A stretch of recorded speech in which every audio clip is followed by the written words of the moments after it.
time. Our gold sponsors, Michelle Perry. She is the host of the Successful Diligence podcast and best-selling author of The Pebble in My Shoe. You can connect with Michelle and get a copy of her book at successfuldiligence.com. Paula Cousson has dedicated her life volunteering in community youth programs such as the Young Marines. Paula believes that the greatest asset each young person has is at least one caring adult in their life. Donald Lamb, he and his wife have been happily married for over 35 years. He is the proud father of one daughter and 3 sons. Donald honorably served his country for over 22 years in the United States Army and retired with distinction. Active in his community, Donald is the owner and operator of Mama's Boy Event Planning and Coordinating Services. Connect with Donald at facebook.com/Mama's Boy Events Coordinating. Amanda Aker, coming from a past of drug abuse, homelessness, and being a convicted felon, Amanda has broken through and was able to let the good things into her life. Amanda is now on a mission to inspire and motivate people just like you. Amanda's core message is that our past does not define us, and we are way stronger than we think. Connect with Amanda at facebook.com/Amanda.Aker2017. Our platinum sponsors, Mr. Gregory Smith. He is the author of 100 Simple Ways How to Manage a Property and Evidence Room. Get your copy by reaching out to Gregory Smith on Facebook or email him at smithg1963@yahoo.com. Adrienne Barker. She is the host of the Adrienne Barker Speaks podcast, a life coach and CEO of Professional Global Etiquette. Please connect with her at professionalglobaletiquette.com. Mr. Mike Black from New Bern, North Carolina. Mike helps men throughout Eastern Carolina lead a faith-filled life. He is a compassionate leader in his church and a devoted husband and father. Dr. Nate Dunlap Jr. He is the executive director of the PRF Institute. He's the author of What's Next? Preparing for Eternity and Don't Leave Me Like This, Inspiration to Leave a Legacy. As a 501c3 organization, the PRF Institute is blessed to be the premier stewardship-based teaching ministry that truly responds to the needs of others in the community. Contact him at prfinstitute.org. If you would like to become a sponsor of Impacting Life 24/7, it's very simple. Just visit clkingspeaker.com. That's right, ladies and gentlemen. Just visit clkingspeaker.com. Thank you for tuning in to Impacting Life 24/7 with your host, CL King. Let me thank one more person here. Thank you, Dr. Dunlap. So I always have trouble getting his name in there.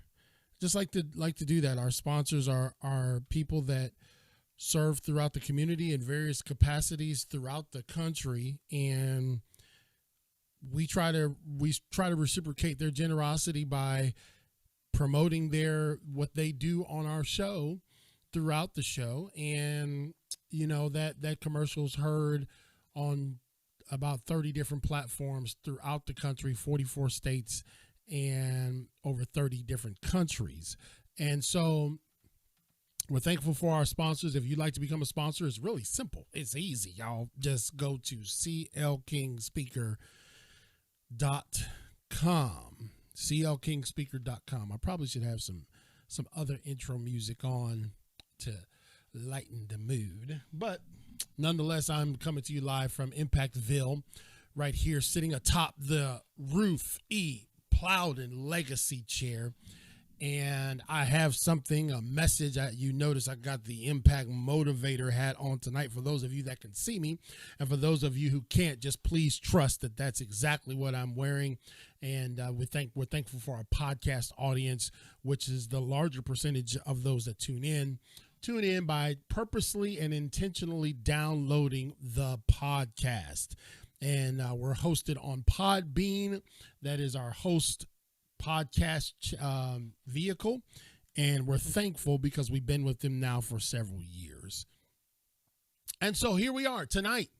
I'm going to get right to it. Don't want to belabor the point because, as you know, sometimes when the Impact Motivator has to speak, sometimes it can be a little bit listen, 85 to 90% of the messages that I deliver as the Impact Motivator. I deliver them with positivity. And 100% of them I deliver with the hope that they would impact someone, one life. What you have to realize is that not every time, it's not every time, but sometimes you have to bring a message of clarity, a clarion call, and a clear warning, and just say, hey, look, I'm just reminding you of where we are. And so tonight, I'm going to talk to you about spatial disorientation. Tonight, as the Impact Motivator on Impact Life 24/7, I am coming to you to talk to you tonight about spatial disorientation. Spatial disorientation. And let's see just real quick what spatial disorientation is relative to an aviator.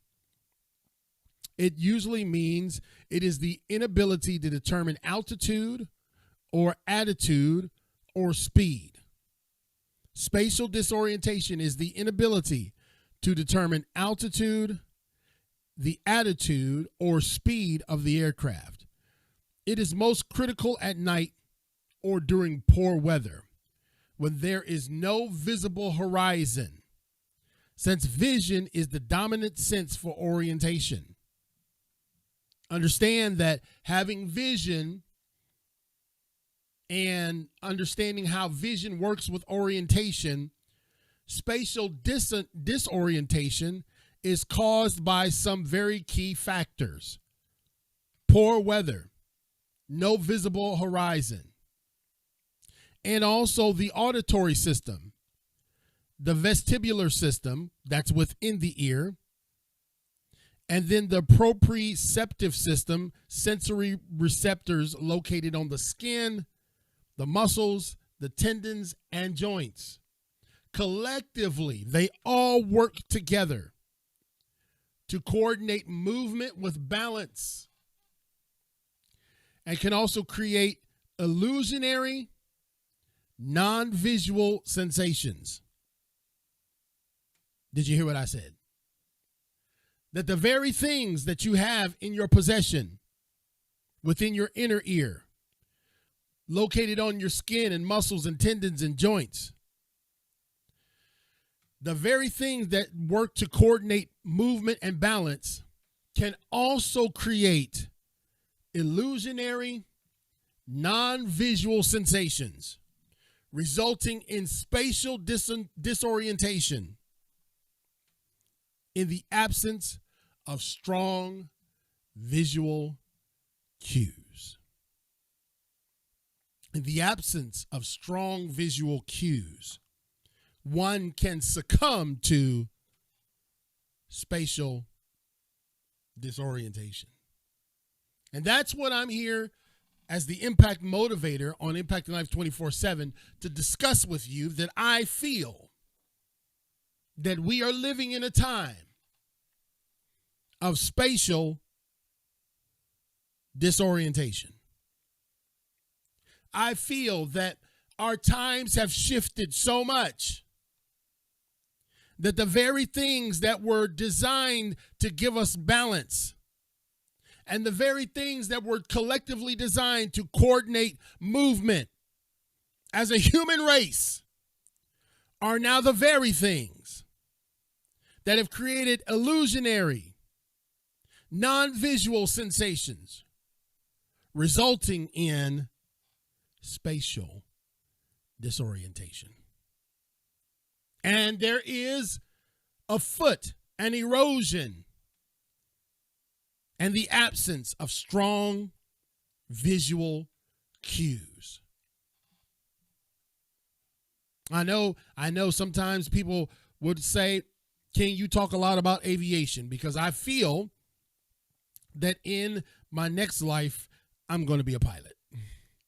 Maybe not in this one, but maybe in the life to come. John F. Kennedy. Greetings, Mr. VP. John F. Kennedy probably became disoriented. John F. Kennedy Jr. during a nighttime descent into Martha's Vineyard. This was 1999. That's before 9/11, y'all. That's 23 years ago. It might as well have been 23 centuries ago. Nobody is planting their flag in 1999. But John F. Kennedy Jr. probably became disoriented during a nighttime descent, like I said, into Martha's Vineyard, losing control of his high-performance aircraft and spiraling into the Atlantic Ocean, said the National Transportation Safety Board. The NTSB put out a message that said the plane likely crashed because of Kennedy's failure to maintain control of the airplane during a descent over water at night, which was a result of spatial disorientation. That's what the board said. The factors in the accident were haze and the dark night. Haze and the dark night.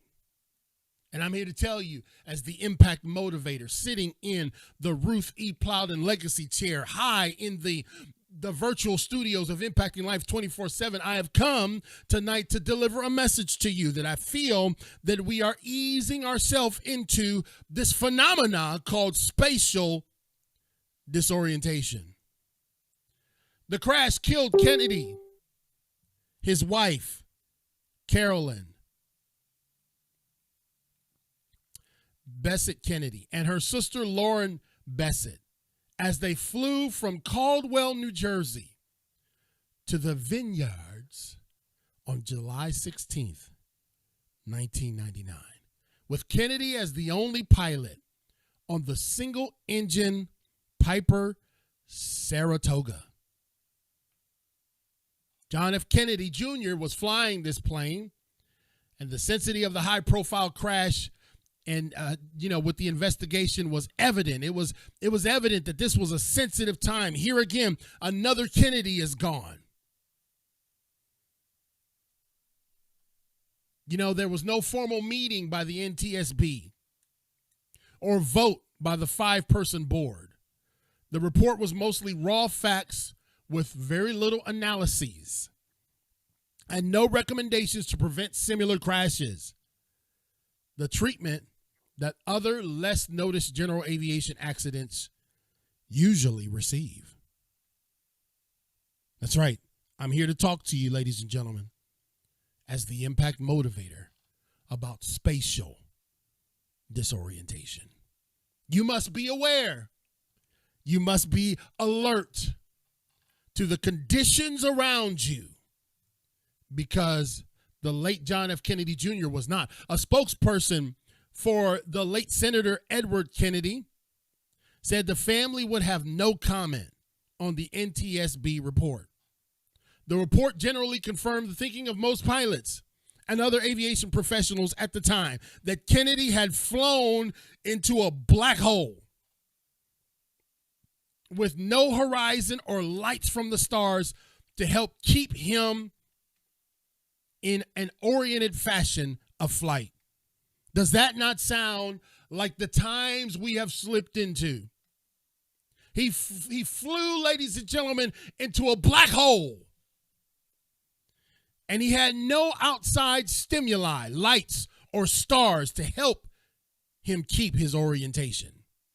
In that situation, pilots must craftily trust their instruments, because they will likely have illusions that make them unable to accurately determine how the plane is moving. The very things, ladies and gentlemen, that are in your body to help you orient and move forward are the very things that will work against you with spatial disorientation. So you got to understand, there's a couple elements: the auditory system, the vestibular system within the inner ear, and the proprioceptive system, sensory receptors such as the skin, muscles, and tendons and joints. They work collectively, ladies and gentlemen, to help you achieve movement and balance. But they can also create illusionary, non-visual sensations, resulting in spatial disorientation. I'm laboring the point, y'all, because when I come to give you a keynote address, it's important. We must be aware. Our young people must be aware. Our moms and dads must be aware. Our pastors and leaders must be aware. Our elected officials must be aware of this phenomena called spatial disorientation. And unfortunately, the late John F. Kennedy Jr. succumbed to this phenomenon. The report that they gave did add considerable detail to the hours leading up to the Kennedy takeoff, including weather forecasts that may have been misleading. His flight instructor also said he had offered to fly with Kennedy that night, but Kennedy replied he wanted to do it alone. The instructor said this. Watch what he said. He also stated that he would not have felt comfortable with the accident pilot conducting night flight operations on a route similar to the one flown in the weather conditions similar to those that existed on the night of the accident. In other words, he said, I would not have felt comfortable with Mr. Kennedy flying that plane, given all the circumstances, given the haze and the fog and the darkness and the lack of a landmark for him to get his orientation. I would not have been comfortable with him at the helm of that plane. But yet, Mr. Kennedy said, I'll go it alone. And you can't tell me, ladies and gentlemen, that we are so at ease in the current times that we live in that we don't recognize that, man, there are some things that are upside down. Rod Parsley said, a world living on its head. The report painted Kennedy as a low-time pilot. He only had 310 hours of flight. That's about 6 weeks. Spread over months and months and months. But they said about him that he was careful and that he was methodical and seriously interested in becoming a better pilot. So he had the right intentions, ladies and gentlemen, but the best of intentions and the best of being meticulous and the best of being careful and interested in becoming better can still cause you to succumb to the phenomena called spatial disorientation. Investigators also determined that he had taken the same route. He had taken the same general route from New Jersey airports to Martha's Vineyard in Massachusetts. He had done that same route 17 other times within the 15 months before his death. And at least 5 of those times, ladies and gentlemen, he flew it at night. So because it has become routine, and because he's logged it down 17 times, and because 5 of those times he realized that he was able to pull it off at night, he did not take into account that the conditions could change, and he was not certified to fly that plane under certain conditions. See, Kennedy needed clear weather conditions to fly the night of the flight.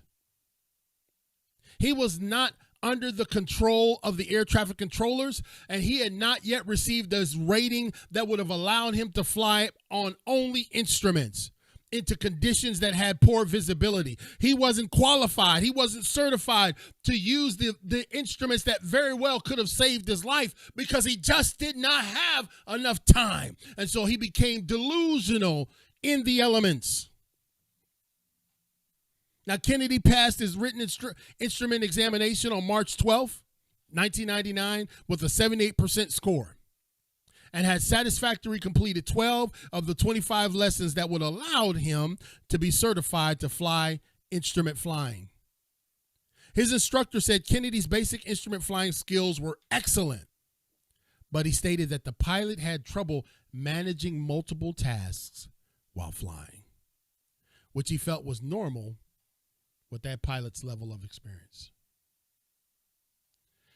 Kennedy had also sustained a foot injury. If you guys remember in your mind's eye, go back that Kennedy was wearing a foot boot in a hang glider accident and was wearing a cast the night of the flight. The instructor said that the flight on June 25th, 3 weeks before his crash, Kennedy performed a landing but needed help manipulating the rudder pedals because he had a cast on his foot, and the rudder pedals are controlled by your feet. Listen to me, ladies and gentlemen. I'm talking about spatial disorientation.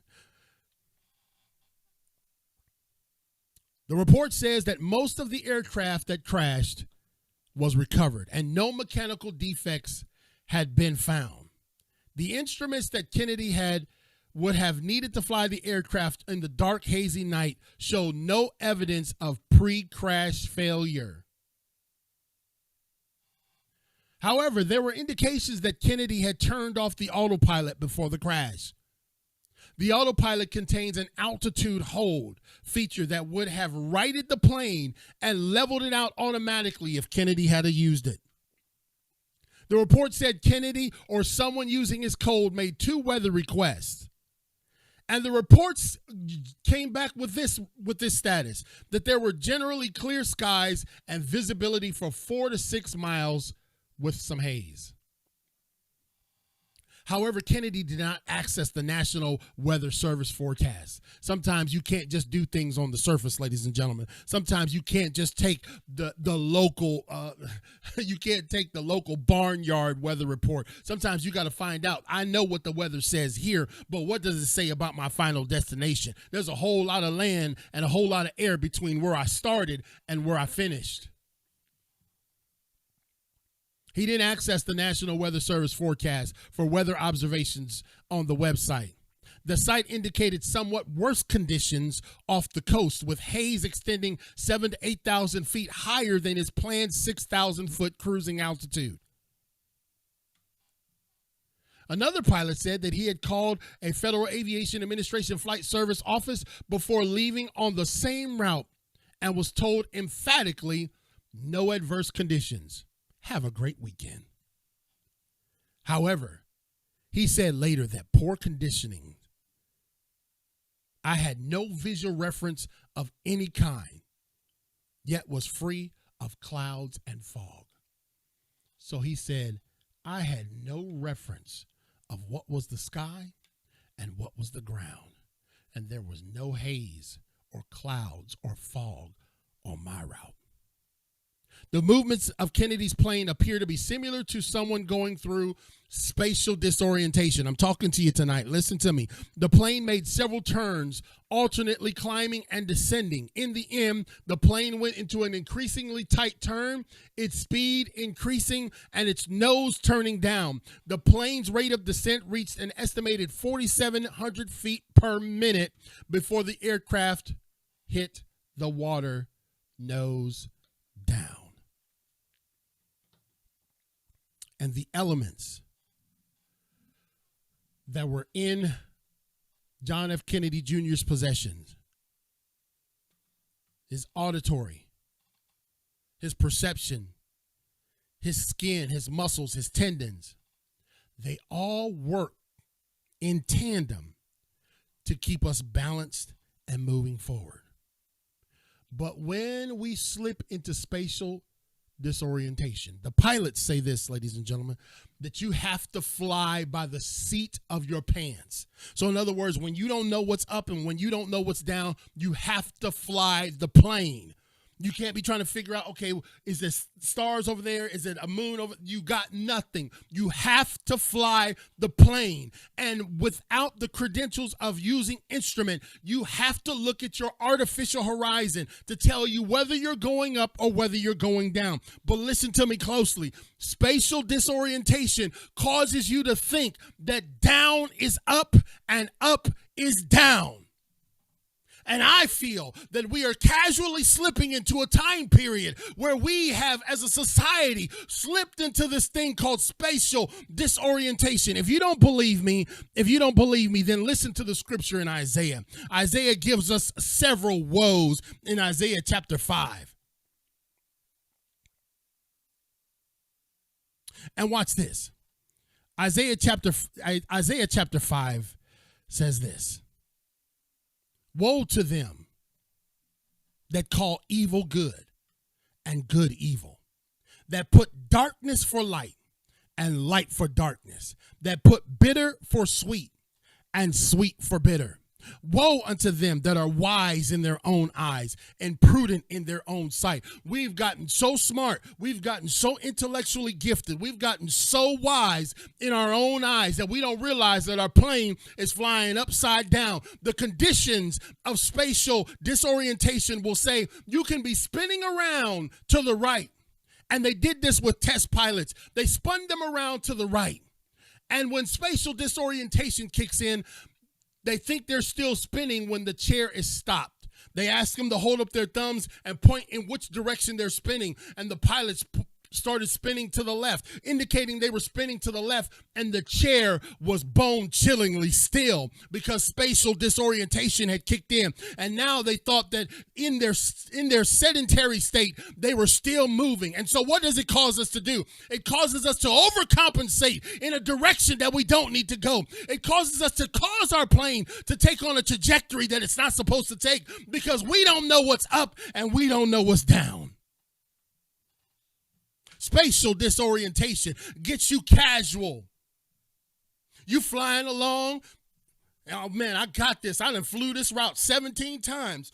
God rest the man's soul, but I'm using this as an example because I want you to hear the voice of the Impact Motivator. I done flew this route enough times. Young people hear me. You done pulled it off enough. You done pulled the wool of your parents' eyes enough to where they didn't catch you this time, and they didn't catch you last time, and your pastor didn't catch you this time, and your uncle didn't catch you, and the school teacher didn't catch you. But guess what? You're going to fly into some conditions that one day you won't be able to use your instrumentation. You'll have to be able to fly by the seat of your pants. And most people get caught because they get captured by spatial disorientation.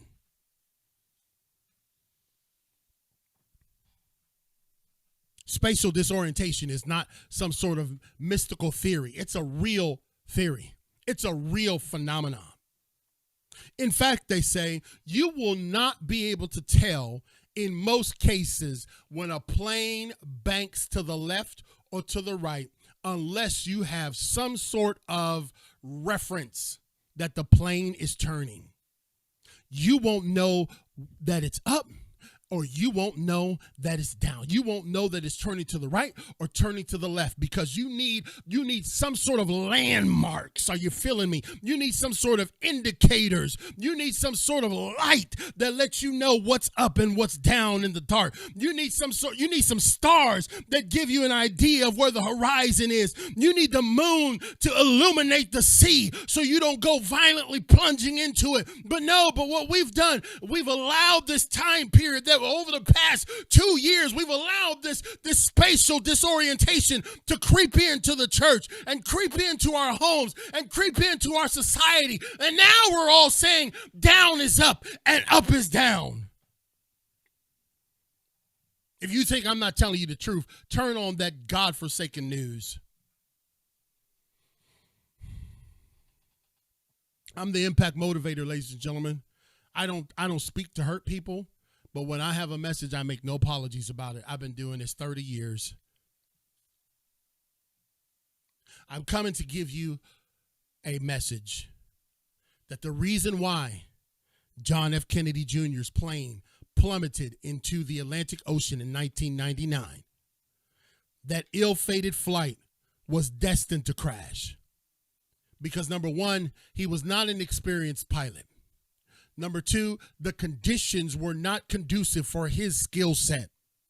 Number three, he did not know how to recover or compensate for the conditions that he was in. And so he began to overcompensate, taking his plane down when he should have very easily put his plane back on level flying There was no question that it could have been recovered. But because spatial disorientation happened, he was destined to die. There was no landmarks. There was no pillars. You couldn't see the water breaking on the rocks as he's entering into Martha's vineyard. And something that he had done 17 other times, something that he had done 5 other times at night, something that he had done and casually pulled it off. This time he wasn't skilled enough to do it. He had a boot on his leg. He was not skillful at managing multiple tasks. The conditions outside did not give him a clear picture of what was up and what was down. And so he began to take his plane in a direction that he shouldn't have taken it, even though he thought he was going the right way. So don't tell me just because we think we're right doesn't mean we're always right. Let me tell you, we've become so politically correct and so socially acceptable that we can't ever say nothing is right or wrong anymore. It's all neutral. You know what neutrality gets you? It gets you a plummeting plane into the Atlantic Ocean. Sometimes we need people to just stand up and say, this is what I believe. Sometimes we need landmarks in our life.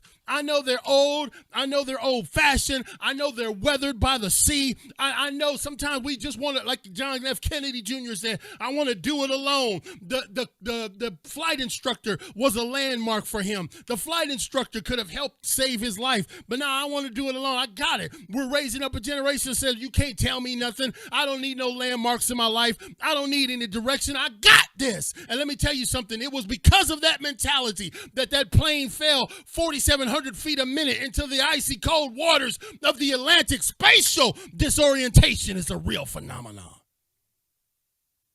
Woo! And I challenge you today, Mom and Dad,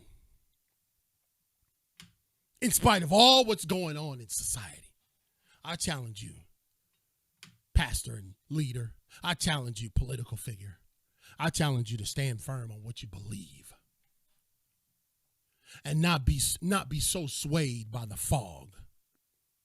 We don't use this platform to take shots at people, positions, or anything. We don't do that on here. But I will tell you this, right is right and wrong is wrong. Now, in my house, I know what right is. Your house, right might be different. But I will tell you this, that there was a lot of land between where Kennedy took off in New Jersey to where Kennedy took off in where he was trying to land in Martha's Vineyard. And so the conditions may be fine in New Jersey. We heard pilots say that the skies were clear and gave him a salute. But he didn't realize that he didn't study far enough in advance. He didn't look to the future enough. He was only taking data in from where his present position was. But his present position was not his future position. Had he looked into the future and saw what was really awaiting him, he might have taken a different course. Spatial disorientation can grip you where you don't even realize you're being gripped. Spatial disorientation as an aviator. It is the inability to determine altitude and attitude and speed of your vehicle. It is most critical at night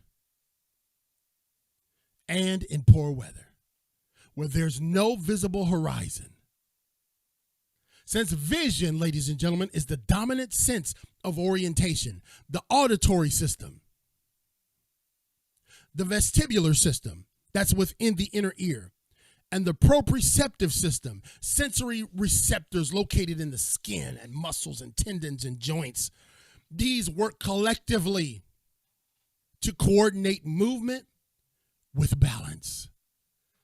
You need forward motion and you need balance.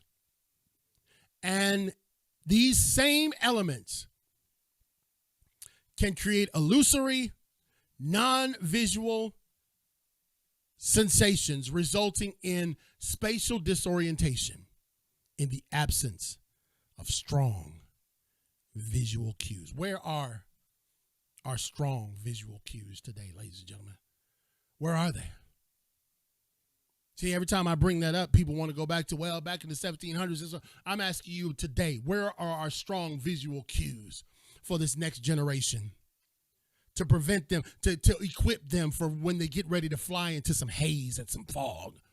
Where are our strong visual cues at? Where are those people that says, hey, listen, this is the direction. This is a good direction. This is a safe direction. Let me sit in the co-pilot seat with you. You're not experienced enough. You know, we want to give young people the right to do everything that they don't even have to ask their mom and dad to do anymore. They can drop out of school at 16 and go commit Harry Carey. But there's got to be a generation that's rising up that says, no, I want some visual cues. No, I need some landmarks. No, I got to understand my orientation.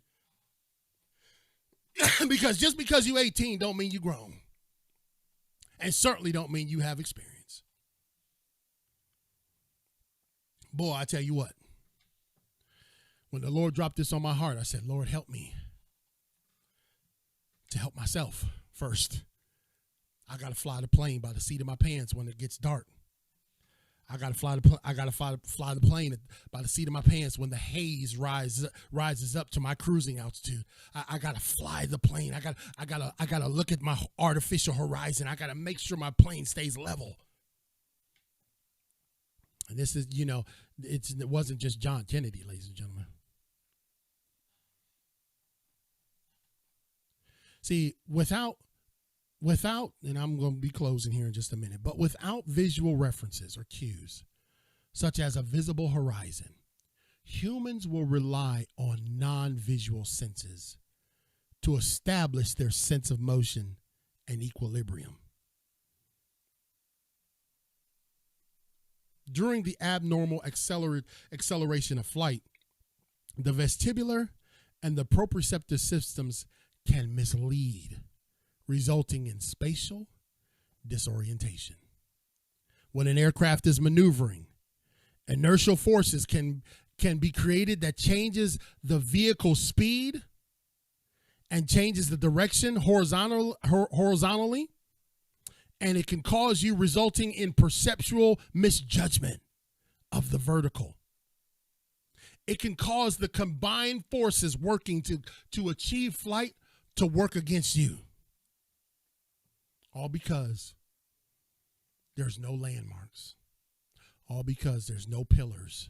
All because there's nothing saying this is the top and this is the bottom. Entering into a time period where you can't call right without offending someone. And you can't call wrong without being considered a hater. Right? Yeah, I haven't named one particular thing.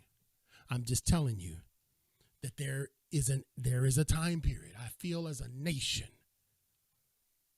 that the fog is rising to our cruising altitude.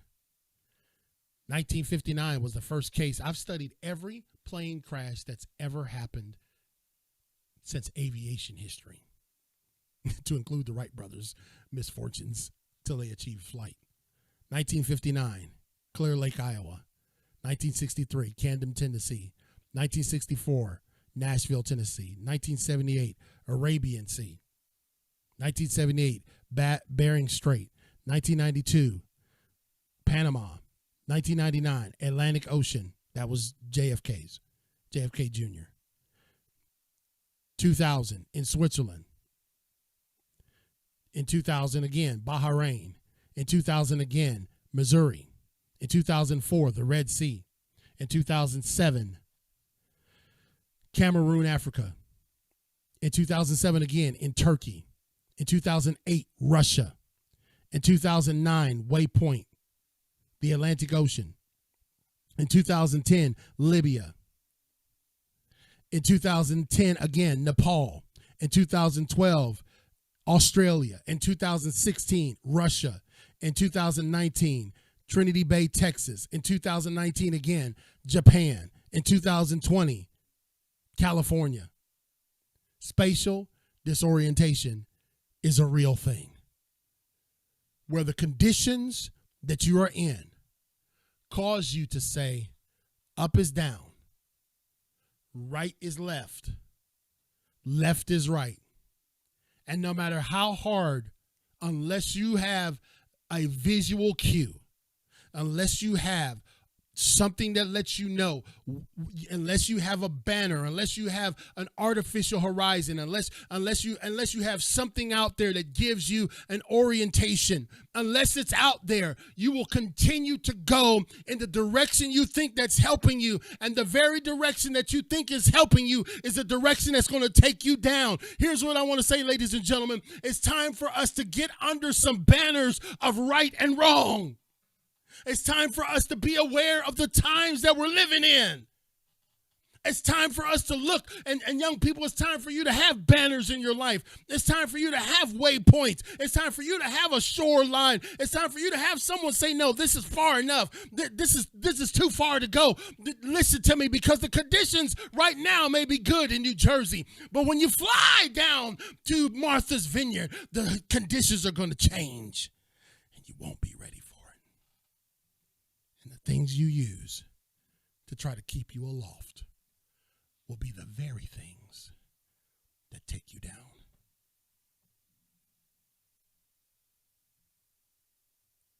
The things you do to keep you in flight will be the very things that will cause you to crash.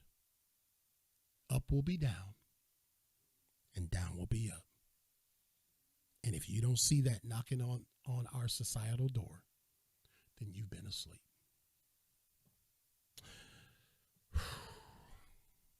Sorry, folks. Sorry that was so heavy. But I do believe that we've got to be clear on some things. You understand? Not everything is neutral. Not everything is middle of the road. Well, you do it your way, I do it my way. You know what, that's not the case in society. There's stop signs in society for a reason. There's red lights. There's curbing. There's speed limits. We live in a society that tells us, hey man, this is the border. This is the boundary. This is the shoreline. This is up. This is down. This is right. This is wrong. But yet in our societal levels, we're saying, that's all right. We understand the fog and the clouds, and we get so mystified by the environment that we start saying, well, down is really up. It's all good. Push the stick down. That's how you'll go up.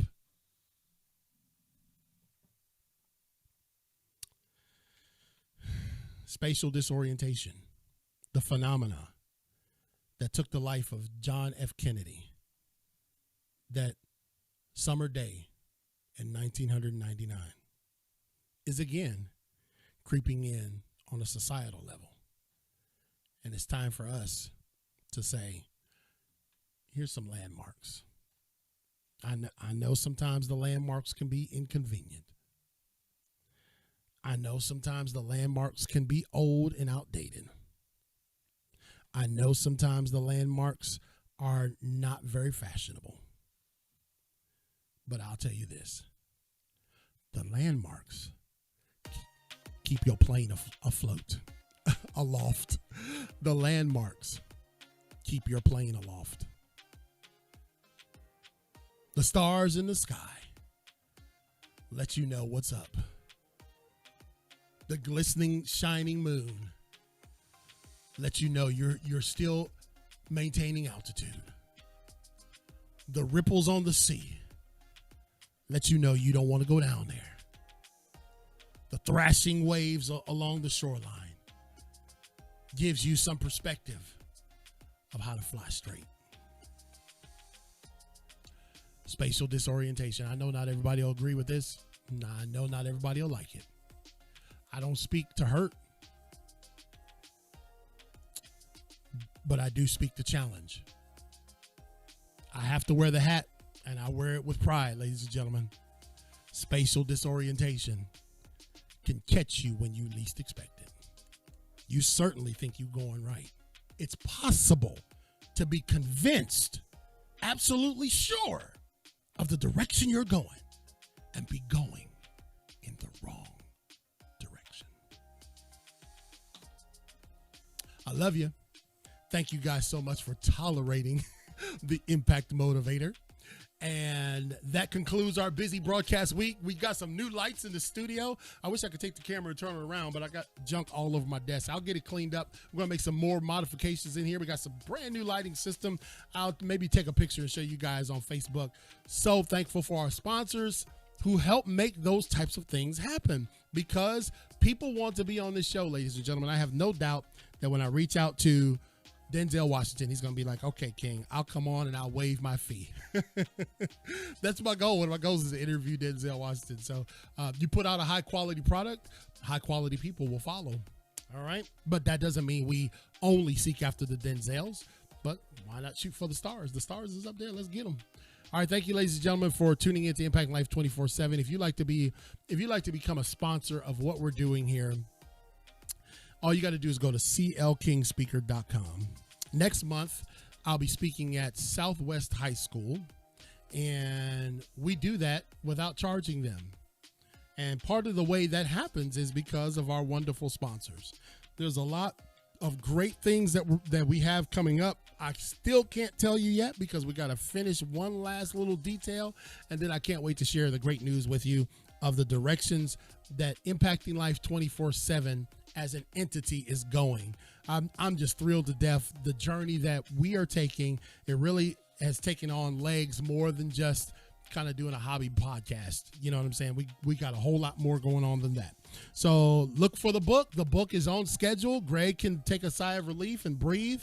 Might type even a little bit after this show. But the book, Who Ate My Brownie, my first release book, it is more than just a memoir. It's a depiction of how somebody can go through extreme adversity in life, which is what I did. The first 18 years, I was forged in a crucible of adversity. And I talk about those adverse times, but I also show you through my life how with God, no matter the adversity, you still can make it. Obviously, without him, I couldn't do anything. I don't make no apologies for giving him credit. Second person I give credit is to my foster mom, Ruth E. Plowden, because she took a kid who showed up to her doorstep with 2 hefty trash bags. That's literally what they were. The black trash bags had my clothes in it. That's the way I came from the group home, the Better Way group homes, to Ruth E. Plowden's house. And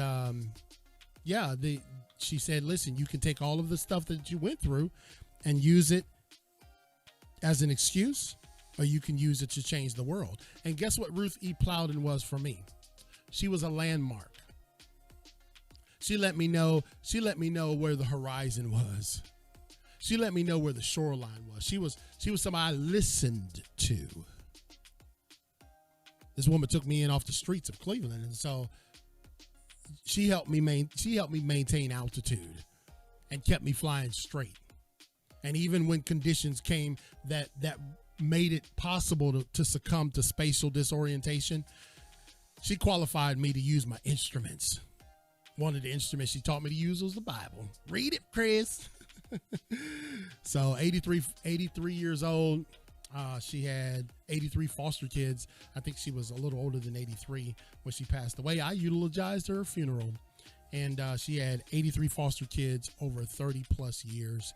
And I tell this in my public speeches that I was her favorite. All the other foster kids will have to get their own speech and tell something different. So, but love Mom and Pops Plowden. They're the reasons why, like I said, in addition to God, that I was able to find some altitude even in the midst of the fog. She said, fly that plane, boy, by the seat of your pants. And that's what you do in spatial disorientation. You don't try to do nothing crafty. You don't try to do nothing fancy. In fact, you don't make any adjustments. Adjustments will cause you to crash your plane. Find a landmark, find the horizon, and fly the plane. That's the first rule of aviation. When there's something amiss, fly the plane. And she taught us how to do that. So take care, ladies and gentlemen. We will be back here next week. We've got some interviews to do. I'm looking forward to them, and can't wait to share all the great news. Looking forward for that book, July 24th, 2022. I think that's right. Yeah, 7/24, 22. Greg came up with that time, and it's really cool because it's 7:24, and we're just going to just have a great time promoting that and inspiring, saving some lives, challenging some moms and dads, helping some people that have maybe been living in the shadows of child abuse and other things. We're just gonna just run this thing. If I told people this, and I tell them all the time, if I don't make it, I'm gonna at least have tried. And if I can't get there, maybe I can help somebody else get there. All right. God bless you. Have a great weekend, everybody. Thanks, Greg. Thanks, Danny. So great to see you guys. Love y'all. Appreciate you. CLKingSpeaker.com. See you next week.